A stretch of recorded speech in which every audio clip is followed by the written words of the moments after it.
So the topic of today's videos, there's like 3 different topics. Mainly, it's about college being too damn expensive and whether or not I'm hopeful for the future.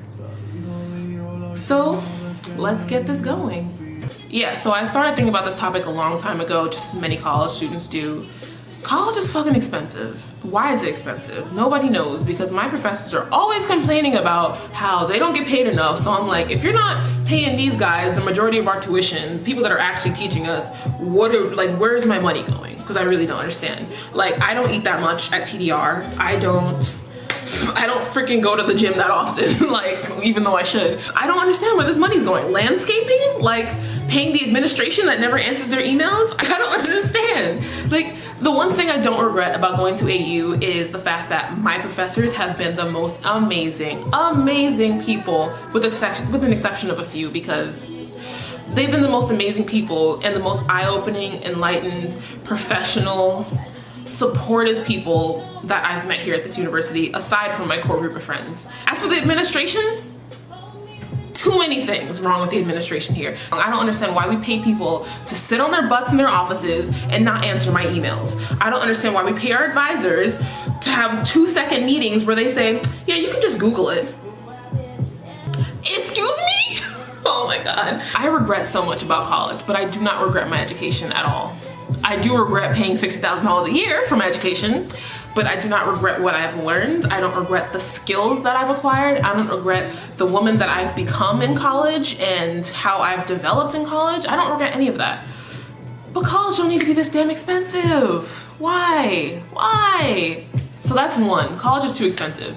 Now, segue into our next segment, low-income students that are also going to college and have either graduated or going to graduate. I need to readjust for this one because this is a lot. This is me all over it. This is me and all my friends. Why is this topic about low-income students? Because I don't think people realize how difficult and how many obstacles low-income students face when they graduate college. Because honestly, a lot of the times it seems like we always regret all the money that we spent, and I do. I regret it a lot. There's a lot of money that I regret spending on books, a lot of things. I've met so many kids here at the university who have diplomat parents or presidents as parents, and kids that really just don't have to worry about money ever. Or I don't think a lot of people realize that when you don't have people paying for your education and paying for your apartment, and you can kind of just like, you know, live your life with no stress, it's so much easier for you to do things that make you a better person. It's so much easier for you to take an unpaid internship because you don't have to work. You don't need to rely on money.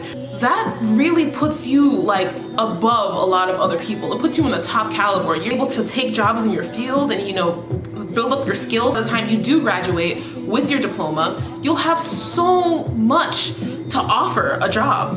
Whereas a low-income student, I mean, you can really try to work and also take an internship and also be a full-time student, but you know, you're probably gonna kill yourself because it happens. It's stressful. It's really, really stressful. And I mean, like, you can tell someone, like, oh, you don't have to work, blah, blah, blah. And it's like, no, a lot of us do have to work. If we want to eat, we have to work, because not all of us have meal swipes for TDR, and not all of us can just, you know, wear the same sweater every day for the past year. I don't think a lot of people realize how much harder it is for a low-income student to even like make use of their diploma and make use of their degree in their education after they graduate and be an ideal candidate for a job. People don't realize that. You can say, oh, boohoo, cry me a river. And it's like, yeah, okay, yeah. I mean, you can't do anything about it at this point. It's capitalism. The playing field is really not leveled. Yeah, it's hard.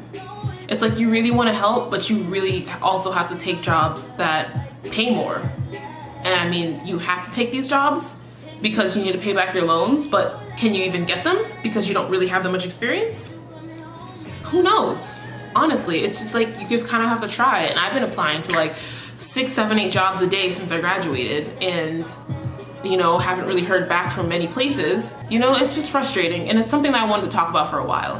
So my last topic is whether or not I'm hopeful for the future.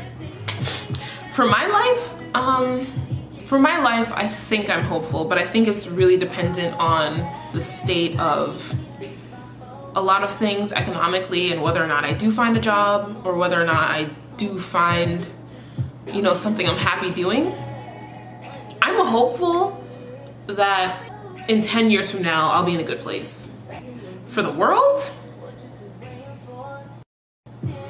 I'm hopeful that Donald Trump will be out of office in 3 years and have not destroyed the world. I'm hopeful on that. I'm really hopeful. I mean, it seems like he's really destroying himself slowly. That's a different topic. That's a whole nother video. I can do a whole video on that one.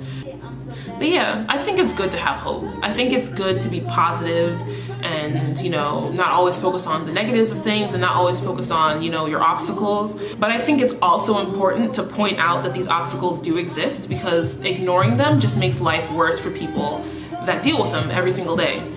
Just telling people to not complain is to really say that you really don't care whether or not these things get better for people, because these are obstacles that I've created for myself. And I know they're things that I still have to work through by myself, but I'm still allowed to complain about it because, you know, it's not fair. It's really not. And I feel like my racial history and everything that has built up to make me who I am today isn't something that's my fault. It's not.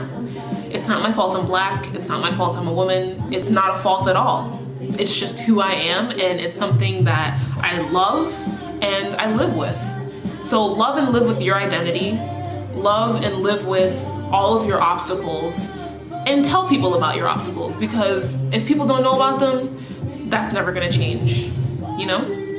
I hope this video was genuine, and I hope this video gave you guys an insight into, like, you know, like what post-grad life is like if you're still in college and you're still thinking like, what am I gonna do after college? I hope I don't scare y'all too much into thinking that there's just like a dark void of just nothing out there for you, because it's not true. Like, post-grad life is fun.